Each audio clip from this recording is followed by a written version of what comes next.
বিজয়াতে mutton কষে দিলাম কাঁচা পেঁপে, যত ইচ্ছে নিতে পারো বাটি চেপে চেপে। ঘরোয়া পেঁপে দিয়ে পাঁঠার ঝোল। প্রথমে কড়াইতে বড় বড় কেটে রাখা আলু ভেজে নিলাম। ওই তেলে পেঁপেগুলোও ভেজে নিলাম।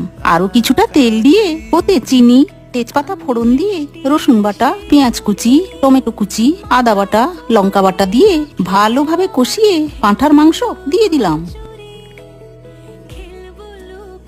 নুন হলুদ দিয়ে বেশ সময় নিয়ে মাংসটা ভালোভাবে কষিয়ে নিলাম।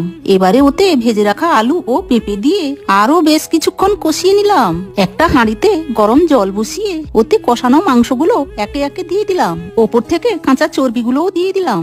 এবার ঢাকা দিয়ে সেদ্ধ হতে দিলাম। তারপর শেষে গরম মশলা ছড়িয়ে গরম গরম ভাত আর সাথে পাঁঠার মাংসের ঝোল।